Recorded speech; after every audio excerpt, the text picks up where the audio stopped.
Hi hello, welcome to my channel. അപ്പോൾ ഇന്നും ഞാനൊരു വീഡിയോ ആയിട്ടാണ് വന്നേക്കുന്നത്. എനിക്ക് പനിയാണേ. അപ്പോൾ അത് കാണിക്കാനായിട്ട് ഹോസ്പിറ്റലിൽ പോവുക കേട്ടോ. അപ്പോൾ ഹോസ്പിറ്റലിൽ വന്നപ്പോൾ നല്ല റഷായിരുന്നു. അപ്പോൾ സന്ധ്യേട്ടൻ പറഞ്ഞു എന്നാൽ ചെരുപ്പ് മാറ്റി വാങ്ങിക്കാമെന്ന്. അതായത് സന്ധ്യേട്ടൻ ഒരു ചെരുപ്പ് വാങ്ങിച്ചു, അത് ചെറിയതായിപ്പോയി. അപ്പോൾ പറഞ്ഞു അത്രയും നേരം ഇരിക്കേണ്ട, 9:30 വരെ ഡോക്ടറുണ്ട്, അപ്പോൾ നമുക്ക് ചെരുപ്പ് വാങ്ങിച്ചിട്ട് വരാമെന്നും പറഞ്ഞുകൊണ്ട് ഞങ്ങൾ ചെരുപ്പ് വാങ്ങിക്കാനായിട്ട് പോയി.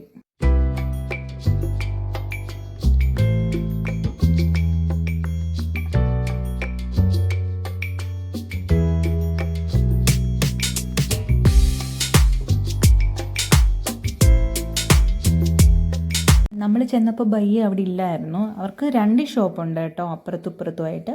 അപ്പോൾ CC ക്യാമറയിൽ കണ്ടിട്ടായിരിക്കും ഉടനെ ഓടി വന്നു. ഇവിടെ 3 പേരുണ്ട്. 3 പേര് നല്ല സഹകരണമാണ്. അപ്പം ഈ ബയ്യ ഉണ്ടല്ലോ, ഈ ബയ്യ നമ്മുടെ കേരളത്തിൽ എറണാകുളത്ത് ഒരു കടയിൽ നിന്നിട്ടുണ്ട്. അപ്പോൾ അത് കാരണം മലയാളമൊക്കെ നമ്മൾ പറയുന്നത് മനസ്സിലാവും, പക്ഷേ തിരിച്ച് മറുപടി പറയാനായിട്ട് അറിയത്തില്ല കേട്ടോ. അപ്പോൾ പക്ഷേ ഒരു കാര്യമുണ്ട്, അതുകൊണ്ട് ഇതാണേ ഹൃദയേട്ടൻ റിട്ടേൺ കൊടുത്ത ചെരുപ്പ്. നല്ല ചെരുപ്പായിരുന്നു. അപ്പോൾ ചോദിച്ചു ഇതിന് തന്നെ വേറെ കളറുണ്ടോയെന്ന് ചോദിച്ചു. അപ്പം ബ്ലാക്ക് ഉണ്ടെന്ന് പറഞ്ഞു. അപ്പോൾ ബ്ലാക്ക് എടുക്കാനായിട്ട് പോയി. കണ്ടേ, ഇതാണേ. എനിക്ക് നല്ല ഇഷ്ടപ്പെട്ടു ഈ ചെരുപ്പ് കേട്ടോ. പക്ഷേ ഒരു വിഷമമെന്ന് പറഞ്ഞാൽ എനിക്ക് പറ്റിയ ചെരുപ്പൊന്നും ഇവിടെ ഇല്ല. അതായത് എൻ്റെ സൈസ് 10 അപ്പോൾ പിന്നെ എന്നോട് ചോദിച്ചു, മാഡം എന്തോ വീഡിയോ എടുക്കുകയാണോ എന്ന് ചോദിച്ചു.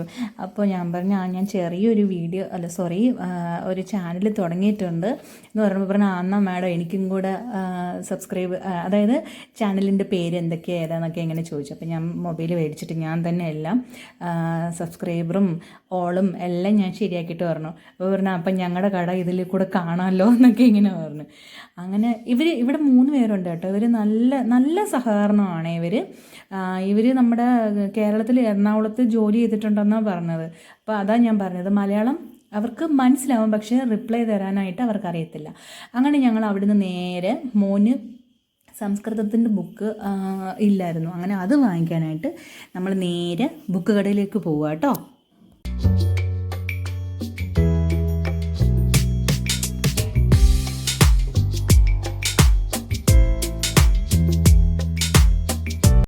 അങ്ങനെ ഞങ്ങൾ ബുക്ക് സ്റ്റോളിലെത്തി. അവിടെ വന്നപ്പോഴാണ് അവിടെ അടച്ചിട്ടിരിക്കുന്നത്. ഇതെന്താണെന്ന് അറിയത്തില്ല.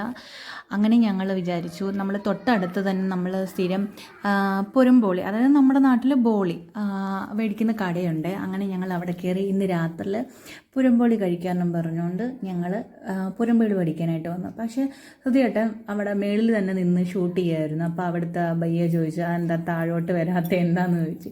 പിന്നെ ഞാൻ പറഞ്ഞു താണ്ട് ബയ്യ വിളിക്കുന്നു, താഴോട്ട് വാന്ന് പറഞ്ഞു. അങ്ങനെ പിന്നെ ഹൃദയേട്ടൻ താഴോട്ട് വന്നു. അപ്പോൾ ഈ ഇരിക്കുന്ന സ്വീറ്റ് എല്ലാം എനിക്ക് ഭയങ്കര ഇഷ്ടമാണ്, പക്ഷേ എനിക്ക് മധുരത്തിനോട് വലിയ താല്പര്യമില്ലാത്ത കൂട്ടത്തിലാണ് ഞാൻ. അപ്പം പല പല വെറൈറ്റിയിലുള്ള സ്വീറ്റും നല്ല എന്തോ ഞാൻ കണ്ടിട്ടില്ലാത്ത കണക്കത്തെ രീതിയിലൊക്കെ ഉള്ളതൊക്കെയാണ് ഇവിടെ ഉണ്ടാക്കി വെച്ചിരിക്കുന്നത്. അടിപൊളിയാണ് കേട്ടോ. പക്ഷേ അങ്ങനെ തിരിച്ച് ഇറങ്ങിയപ്പോഴാണ് നല്ല മഴ. നമ്മൾ ഇറങ്ങുമ്പോൾ ചാറുന്നതേ ഉള്ളായിരുന്നു. ഇപ്പോൾ നമ്മൾ തിരിച്ചിറങ്ങാൻ നേരത്ത് നല്ല മഴയായിരുന്നു. അങ്ങനെ പിന്നെ റെയിൻ കോട്ടെല്ലാം എടുത്തിട്ടു. അപ്പോഴാണ് അതിൻ്റെ അടുത്ത് തന്നെ, അതായത് നമ്മൾ നിൽക്കുന്നതിൻ്റെ തൊട്ടടുത്ത് തന്നെ ഒരു ശിവൻ്റെ അമ്പലം ഉണ്ടായിരുന്നു. അപ്പോൾ അവിടെ ആ സമയത്തിന് ദീപാരാധന നടക്കുമായിരുന്നു കേട്ടോ. അങ്ങനെ ഞങ്ങൾ അവിടുന്ന് നേരെ ഹോസ്പിറ്റലിലേക്കാണ് പോകുന്നത്. അപ്പോൾ വഴിയിൽ കുറേ മാങ്ങകൾ വിൽക്കുന്നത് കണ്ടു. അപ്പോൾ നമ്മൾ ഇപ്രാവശ്യം വാങ്ങിച്ച മാങ്ങയെല്ലാം ഒന്നീ മധുരമില്ല അല്ലെങ്കിൽ കേടായിരുന്നു. അങ്ങനെ പിന്നെ അങ്കിളിനോട് ഇത് കണക്കൊക്കെ പറഞ്ഞപ്പോൾ അങ്കിൾ പറഞ്ഞു, ഞാൻ ബാംഗ്ലൂരിൽ നിന്ന് വരുന്നതാണ്, ഇവിടെ വിനായക ചതുർത്ഥി കഴിയുമ്പോൾ ഞാനങ്ങ് തിരിച്ചു പോകും, എന്തോ ഒരു ഇത് വാങ്ങിക്ക്, നല്ല മാങ്ങയാണ് എന്നൊക്കെ ഇങ്ങനെ പറഞ്ഞു. ഞാൻ ഗ്യാരണ്ടി തരികയാണ്, നിങ്ങൾ വാങ്ങിച്ചിട്ട് ഇല്ലയെന്നുണ്ടെങ്കിൽ നാളെ എനിക്ക് റിട്ടേൺ കൊണ്ട് തന്നാൽ മതി എന്നൊക്കെ പറഞ്ഞു. അങ്ങനെ ഞങ്ങൾ അങ്കിളിൻ്റെ നിന്ന് മാങ്ങയും വാങ്ങിച്ച് നേരെ ഹോസ്പിറ്റലിലേക്ക് വിട്ടു. അപ്പോൾ ഈ കാണപ്പെടുന്നതാണ് ശിവാജി ചോക്ക്. ഇത് ശിവാജി മഹാരാജാവാണെന്നാണ് പറയുന്നത്. അങ്ങനെ ഞങ്ങൾ നേരെ ഹോസ്പിറ്റലിലെത്തി. അപ്പോൾ 2-3 പേരേ ഉള്ളായിരുന്നുള്ളൂ. അങ്ങനെ ഡോക്ടറിനെ കണ്ട് എനിക്ക് ടാബ്ലറ്റ് തന്നു. അങ്ങനെ ഞങ്ങൾ നേരെ വീട്ടിലേക്ക് പോവുകയാണ്. അപ്പോൾ ഇത്രയേ ഉള്ളൂ വീഡിയോ. Tata bye bye.